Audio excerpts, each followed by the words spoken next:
If you're watching this, then you've probably experienced that gut-wrenching moment when the person you love suddenly pulled away, leaving you completely alone.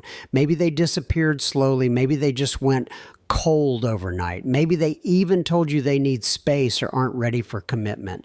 But however it happened, they ended the relationship either with their actions or their words, and you were left wondering what you did wrong. Were you too needy, too emotional, not enough for them? But here's the reality. You didn't push them away. Their fear did, because when it comes to dealing with an avoidant ex, what you're experiencing is not rejection. It's a defense mechanism. Today, I'm going to explain why they ran and what you can do to get them back for good.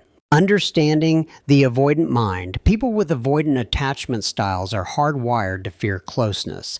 Not because they don't care or because they don't love. They pull away because intimacy triggers their biggest fear: losing control. When they were young, avoidants learned that vulnerability usually led to rejection, disappointment, abandonment, or criticism. They learned that trying to open up and connect with other people only led to pain. So what did they do? They built emotional walls. Those walls made them feel safe. They learned that independence was the only way to protect themselves. They told themselves, I can't rely on anybody else, so I need to make sure I don't need anyone else to be happy. But that was a lie. The truth is that avoidants can't survive totally on their own. They need people just like the rest of us. They need human connection. So inevitably, against their own wishes, they sought out that connection and let it into their life. Then they got into a relationship with you, somebody who is probably emotionally available, loving, and warm. And it felt amazing at first. But the closer the two of you got, the more serious things became, the more they felt like they needed you to be happy. That's when those old fears started to creep back in. They started to realize that the independence they'd created was more fragile than they thought. And this scared the hell out of them, but they didn't want to admit this to you or even to themselves. They didn't want to acknowledge that anything was wrong because they didn't know how to fix it. So they pretended like everything was totally fine. But the negative feelings started to build in secret behind those walls of theirs. And eventually, when it became too much to bear, they panicked and did the only thing they know how to do in situations like this. They avoided. They withdrew from you and from the relationship. Your natural response made things worse.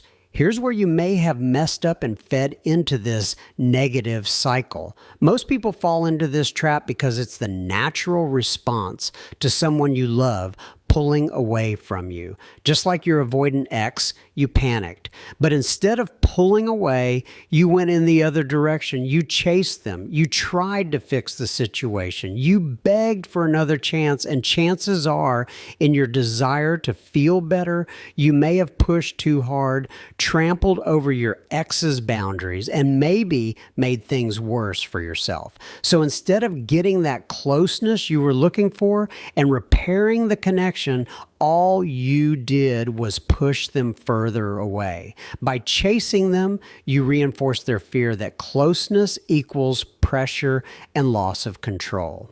The strategy that actually works: you need to match your ex's energy. You need to pull away from them. You need to go no contact. And the first step is to stop chasing them. Stop being their shoulder to cry on. Stop being a free source of love that they can access whenever they want on their terms, and then throw away when things get too intense or scary. Stop being the safety net they took for granted. At first, they're going to feel a bit of relief. The pressure you were putting on them is gone in an instant, but that initial relief is going to fade fast, and they'll be left alone with their thoughts.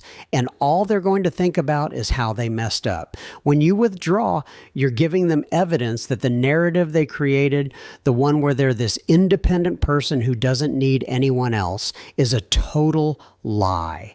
And it only gets worse over time, because avoidance is not the absence of emotion. It's the suppression of emotion. And that suppression takes energy. Once the distractions of work, hobbies, friends, and family fade and go back to normal, they'll grow tired, and those walls they've put up around their feelings will fall like a house of cards. In that moment, they'll have no choice but to sit with the feelings they ran from, the regret over the breakup, the thought that you've moved on, the fear that they've lost you forever. It's all going to come flooding back, and that's when they're going to start to crave you. That's when the shoe is going to be on the other foot, and they are going to start to chase you. Why this creates an emotional vacuum. Your avoidant ex doesn't just start missing you out of nowhere like all of us. They're biologically and physiologically programmed to crave connection with other people. But avoidants often struggle to create these connections because of their tendency to pull away. That's why romantic relationships become so overwhelming to the avoidant. They don't have a lot of close emotional bonds, so a romantic relationship quickly comes to dominate their emotional life. By removing yourself, by going silent, you created an emotional vacuum. Their life suddenly feels empty, and they feel driven to fill it back up. It starts with thinking about you, replaying old memories, wondering what you're up to and why you haven't reached out. Then they start testing the waters, liking old posts, sending a casual text, asking friends about you. What they're really doing is trying to regain the sense of control that they lost, how to handle their return. If you can handle this right, you can both get what you want. You can both feel in control. They chase you, pine after you, and give you all the things that were lacking in your relationship, like interest, attention, and romantic gestures. And because it's happening at their pace, they feel more independent and comfortable. That's exactly how you start rebuilding the relationship on a healthier foundation. It's going to start small. They'll send a quick text like, "Hey, just thinking about you, hope you're doing okay." Or they'll like a photo on social media or leave you a comment. This may seem totally innocent, but don't be fooled. Most of the time, this is done with intention. It's not random. They are interested, but that interest isn't a total green light, because this is when many people make a critical mistake. They jump back into things immediately, giving their ex whatever they want and acting like everything's back on within minutes of starting to talk again. I know it's hard to hear because it's already taken so long to get this far, but this can easily scare off your avoidant ex, and this time, maybe for good. Remember, they're feeling pretty mixed up right now and emotionally raw. Their main strategy is always going to be avoidance, so you don't want to end up starting the cycle all over again. The right way to respond. Instead, when they reach out, respond warmly but briefly. Make them wonder if you're even interested at all. Do not pour your heart out. Don't ask when you can meet up. Don't dive into deep emotions. Just be super chill. Your message should be clear. I'm open to communication, but I'm not going to chase you. This keeps the momentum going without reigniting their fears of intimacy. For avoidance, chasing is a sign of emotional growth. They hate chasing after an ex like this. It triggers all their fears, vulnerability, rejection, loss of control. So when they reach out, it's not just a fear of loneliness. It's a positive step towards secure, healthy attachment. They're testing a new belief. Maybe closeness isn't so dangerous after all. Maybe I need to make an effort to overcome my fears if I want to be with someone I love. The game plan for reconnection. Here's your strategy when your ex starts to show signs of interest. First, stay calm and confident. You've already proven that you can handle distance, so show that you can also handle reconnection without anxiety. Second, be warm, but maintain your boundaries. Welcome them back, but don't open the floodgates. Show them that emotional safety is earned and not given freely after a breakup. Third, let them set the pace. Don't push them towards deep conversations, apologies, or explanations just yet. Don't try to plan a weekend getaway when you've only been on one coffee date. Follow their lead. Fourth, rebuild connections slowly. Shift the conversation toward positive, low-pressure topics. Make them associate talking to you with safety and comfort. Fifth, don't punish them. Yes, they left. Yes, it hurt. But piling on guilt and resentment is only going to reignite their fears. You'll have time for those kinds of conversations down the road. But for now, focus on having fun and connecting with them. What happens next?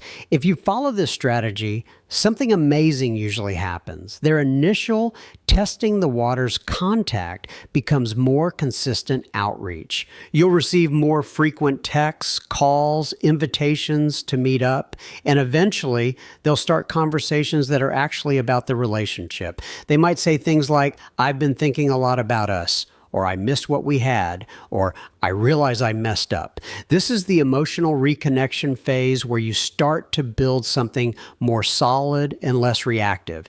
It's when their fear of closeness gets replaced by fear of losing you. And that's the motivation avoidants need to truly commit. Let your ex feel like they're winning you back. This fulfills two important needs for avoidance.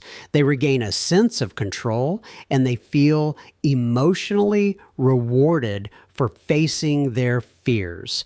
As you rebuild the connection, compliment the effort they're making, acknowledge positive changes, and express your own feelings gradually, mirroring the pace they're setting. Slowly let down your walls and open up. Show them that you're coming back around to the idea of getting back together. Once an avoidant starts experiencing positive reinforcement for seeking closeness, they often shift toward a more secure attachment style over time. That's how people change. Not through lectures, not through pressure, but through positive experience. As you sit in no contact right now, wondering if they'll ever come back, I need you to know this. If they loved you before, that love didn't vanish. It's waiting beneath the surface, and every day that passes in silence is pulling it closer to the surface, making them ask the question, am I stay all alone? Or do I actually face my fears and fight for what I want? And when they're finally able to make the right choice, you'll be ready, not just to take them back, but to build a relationship that's healthier, happier, and stronger than before.